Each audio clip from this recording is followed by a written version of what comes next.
Baik, kita lanjut ke contoh programnya. Kita buat file baru. Seperti biasa kita panggil library-nya.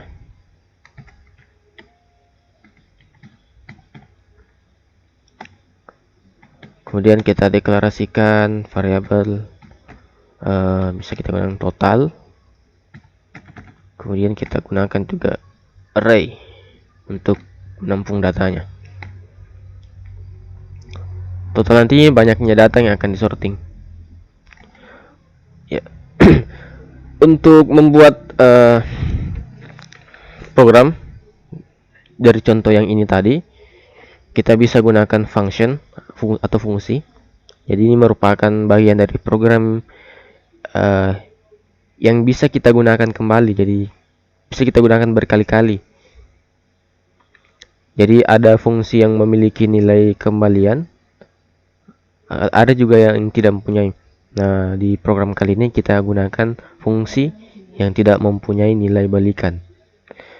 Kita bisa gunakan deklarasi void.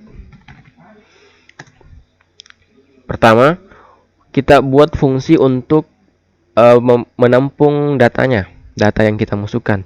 Kita beri nama input.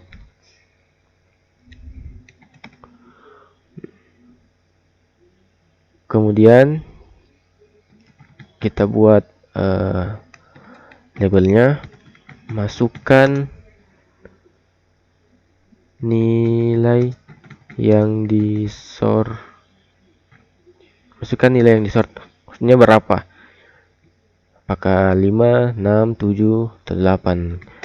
Kemudian kita tampung.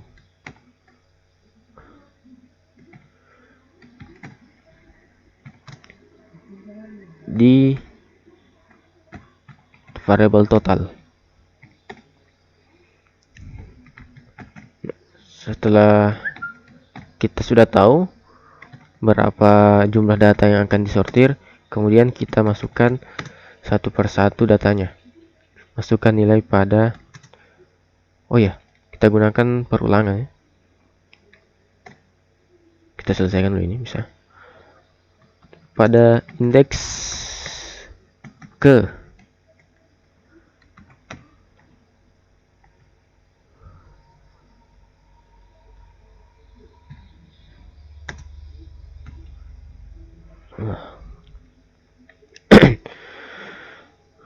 Kita gunakan perulangan for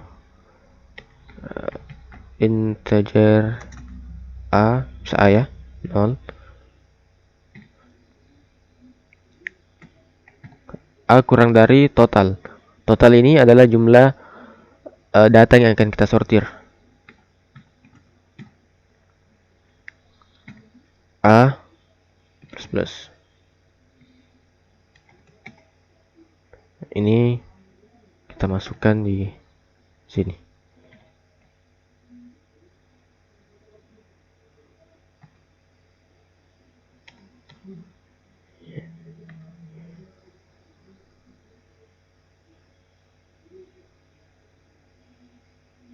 Oke, kita tampung.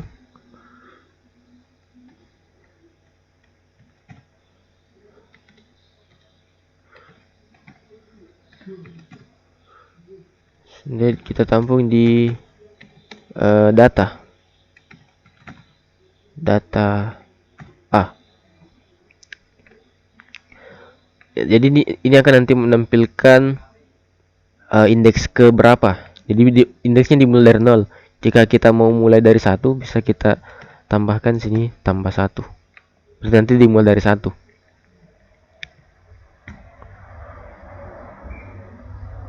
Oke. Kita sudah buat satu fungsi. Nah, selanjutnya kita buat fungsi untuk sortirnya. Tadi menggunakan algoritma bubble sort, void sort.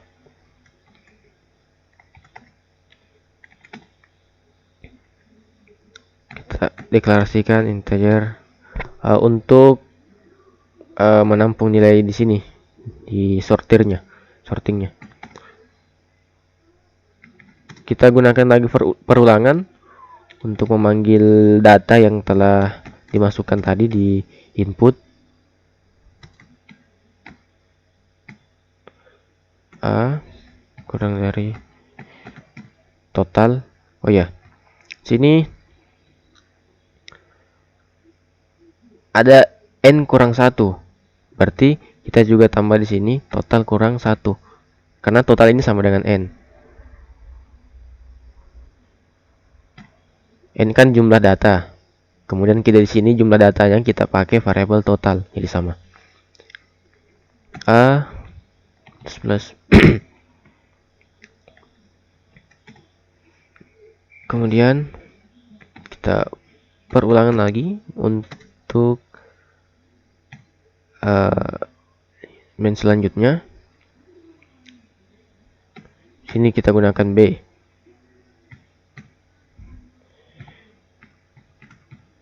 Jadi sama ya, kita tetap gunakan total kurang 1.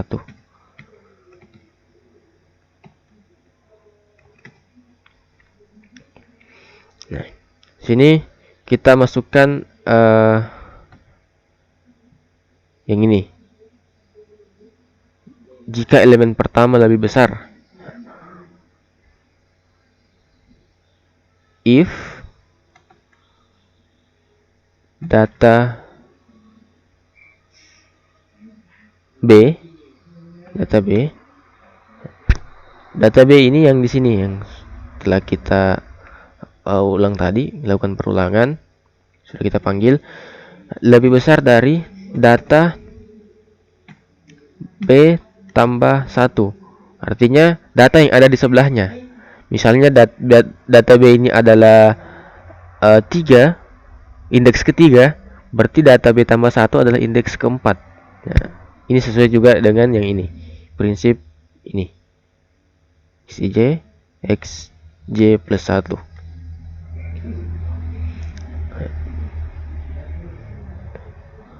Kemudian jika lebih besar, maka akan terjadi pertukaran antara data B dengan data B plus 1.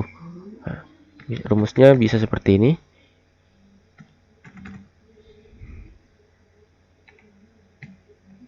Plus 1 data ini, data B plus 1 sama dengan data B. Kemudian data B sama dengan tem. Jadi ini adalah rumus untuk menukar posisi antara data B dengan data B plus 1. Oke, sekarang kita sudah buat fungsi sort. Sekarang untuk menampilkan, kita bisa gunakan fungsi untuk menampilkan, kita beri nama view.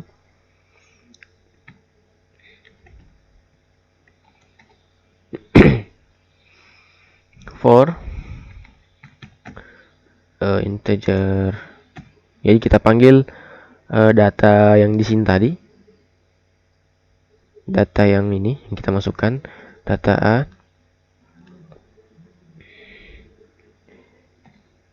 bersama dengan 0 A. Jadi bukan lagi total kurang 1, karena itu tadi hanya digunakan untuk di perhitungan sini. Ini hanya untuk menampilkan.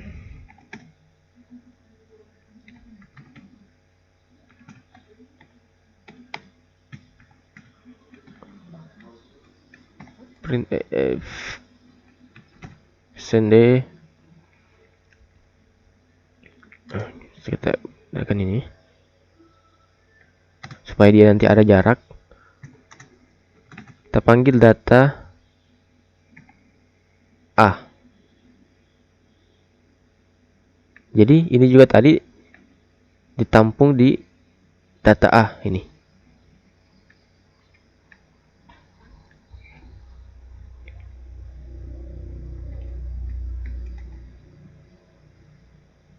Oh ya, sudah.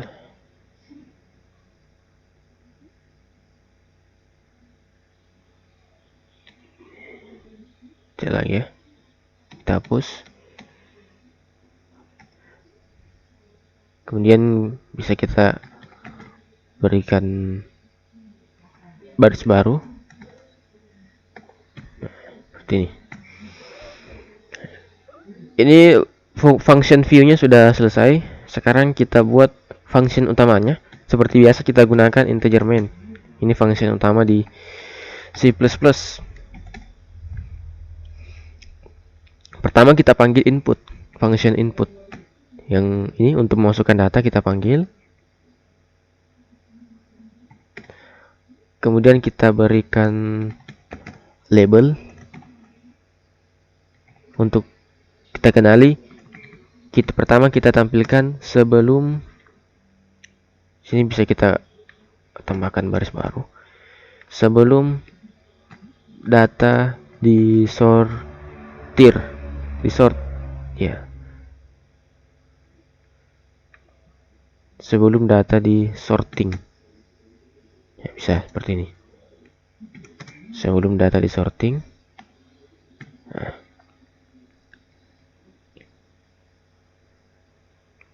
oh ya, kurung biasa ya, gunakan kurung biasa.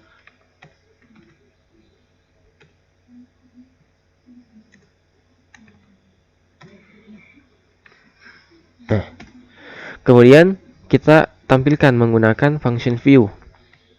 Nah, sekarang setelah ditampilkan, maka kita mau hitung data yang sudah diinput menggunakan function sort.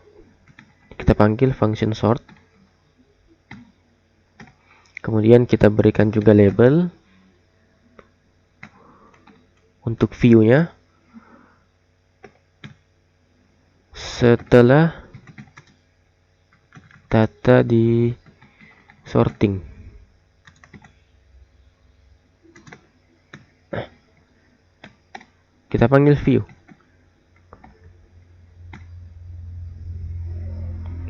Jadi function yang telah kita buat di sini harus kita panggil di function utama main. Walaupun kita ketikkan sini panjang, tapi kita tidak panggil di sini, function yang ada yang di atas ini tidak akan berfungsi. Jadi harus kita panggil terlebih dahulu di sini. Oke, sudah selesai. Kita coba jalankan. Kita buat folder baru, sorting.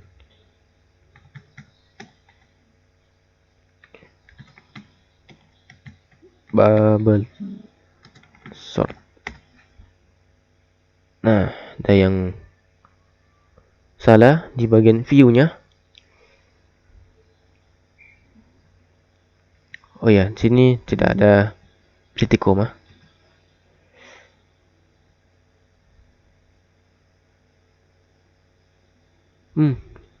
Hanya print, bukan printf. Alhamdulillah. Nah, sudah jalan. Masukkan nilai yang di sort. Coba kita lihat kembali tadi.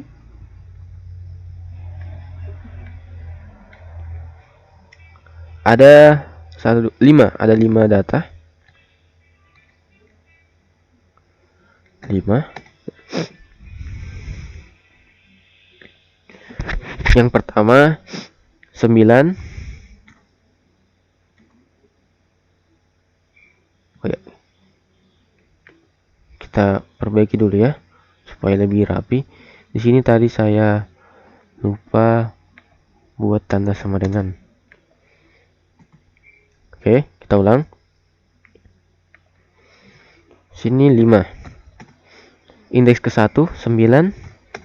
Kemudian kedua 8, 19, 5, 1. Kita enter. Sebelum data disorting dan setelah data disorting. Coba kita lihat. Nah, ini. Ada sama. Ini sebelum data disorting 9, 8, 19, 5, 1. Ini setelah data disorting 1, 5, 8, 9, 8, 9, 19. Sama ya. Baik, kita telah membuat program bubble sort pada C++. Dan kita akan lanjut ke algoritma yang kedua pada video selanjutnya.